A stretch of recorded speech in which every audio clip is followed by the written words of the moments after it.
Hi, I'm Zoe from New Hampshire. Please like and subscribe. My dad has always been not of this world. All our family friends were talking about it. In early childhood, I didn't understand what it all meant. I only had one dad, so there was no one to compare it to. Although the fact that I was born in a tent buried under snow by an avalanche does say something about his oddness. A couple of months before I was born, he took my pregnant mom with him to the mountains to save the white partridges population that was freezing. My mom believed in him very much, and she loved him madly and agreed to everything. This story ended with my premature birth, pneumonia, and my mom's 2 frostbitten toes, and also our helicopter emergency evacuation at minus 50 degrees. This adventure cooled my mom's love for my dad, and after being checked out from the hospital, she didn't come back home. I was sent to my dad with a delivery guy in a taxi, and this live package came with a note that said, "I don't ever want to see you again, you lunatic." It's hard to disagree with her. Dad was really an unusual person. We lived in a tiny house where everything was eco-friendly and energy efficient. My dad forbade me to use plastic, we collected waste paper, and grew vegetables in the backyard. Very often, he woke me up with words that could shock anyone, but not me. I got used to it since childhood. "Zoe, the neighbor's cat has climbed a tree and it can't get down. We have to help it." Or, "A terrible drought has begun in Timbuktu and people are starving. We must urgently organize a social media fundraiser to save them." On payday, Dad spent most of the money on groceries and handed them out to homeless people in our neighborhood, although our own diet was very modest and we counted every penny. Despite severe financial constraints, my dad always gave me pocket money. It wasn't much, but I had my own funds. In addition, he always paid attention to everything that was happening in my life. He never missed school events, and at performances, he stood in the front row and shouted loudly, "Bravo, Zoe! Baby, you're the best!" Basically, an amazing father. Once in the 3rd grade, when I passed all exams with the highest score possible, he arranged a small family celebration in my honor. He lit candles and ordered a huge pizza, the kind we never allowed ourselves to buy. I wanted to jump with joy and cry with happiness. Such a feast seemed like a dream to me. But at that moment, the doorbell rang. The children of our poor neighbor came in. She was raising her kids alone. Dad said that we have to be generous and share, and before I even opened my mouth, the kids ate everything to the last crumb from the table, and I was left really hungry. I sobbed all night, and the next morning I had another shock coming. My bike was gone. I had bought it with my pocket money, which I was saving for several years, cutting corners on all my needs. Frightened, I ran to my dad and told him about the loss. "Zoe, calm down. Everything's fine. Nobody stole anything from you. I gave the bike to our yesterday guest. Imagine, their mother works 3 jobs, but she just makes enough money for food, and I don't think she'll ever be able to buy her children such a luxury as a bicycle, and you already got to ride it. So I decided that it wouldn't be too big a tragedy for you," Dad said casually. Wouldn't be? I thought. At that moment, there was so much anger in me that it felt like a nuclear bomb had exploded in my head. I was so overwhelmed with emotions that I couldn't utter a word.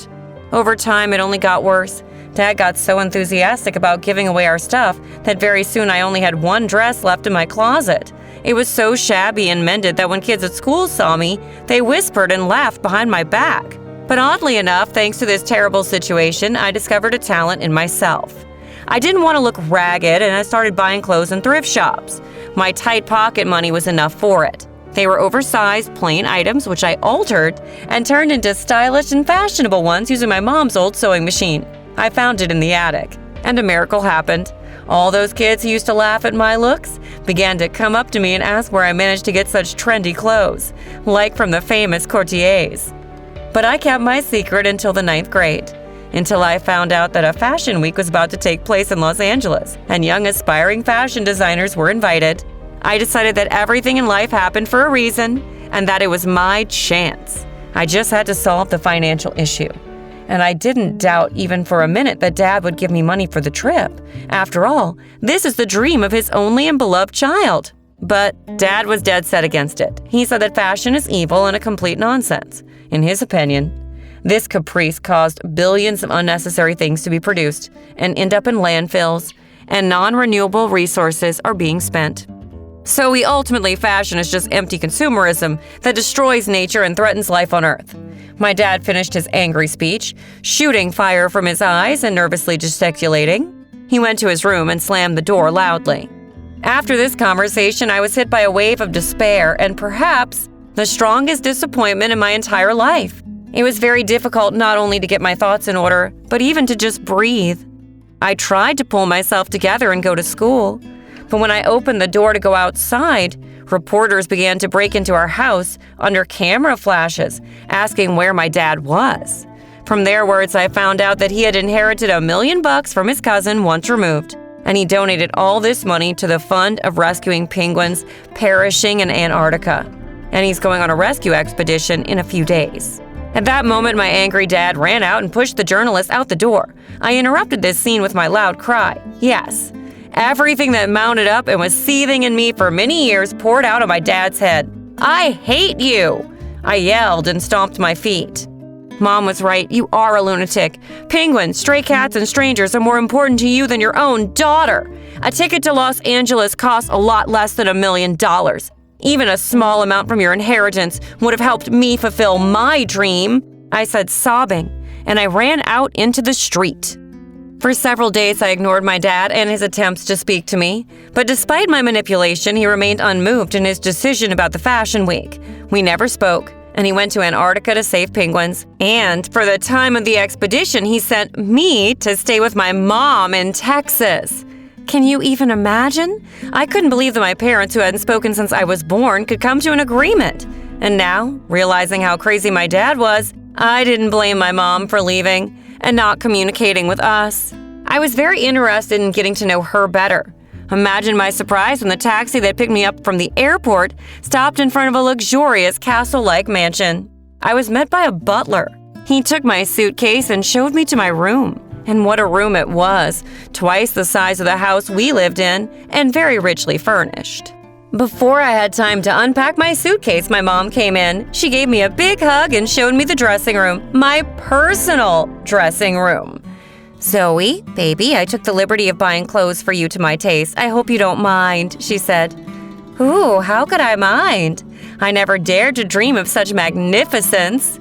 My mom had a new family, a husband and a son named Matthew, my half-brother. He was a little younger than me. He struck me with his great looks and impeccable taste, and a couple of days later we went to school together, where he introduced me to his friends. They were funny and smart guys from wealthy families, and I started hanging out with them. I couldn't believe how dramatically my life had changed. I didn't sweat it, and for the first time in my life I was buying food in plastic packages, wasn't counting money, and was spending it on everything I wanted.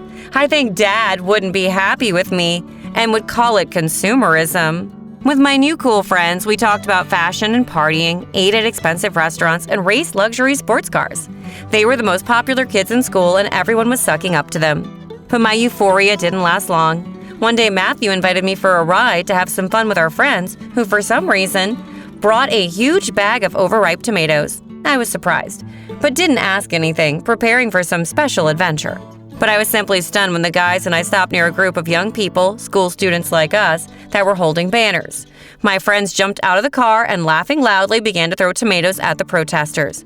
It all happened so fast, and I came to my senses only when Matthew and I were already home. To my question, he said that I shouldn't think about what had happened and just forget it.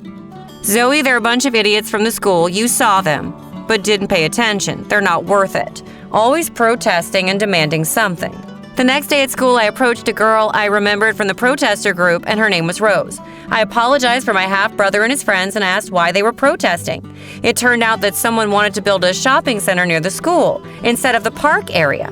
To do this, they were going to cut down rare trees, destroy unique plant species, and condemn animals to extinction by depriving them of their homes. And all of this was funded by my mom. I was shocked by the news. At that moment, Matthew showed up, dug his fingers painfully into my arm, and pulled me away from Rose. Don't you dare talk to that slum girl. Our family is not like that.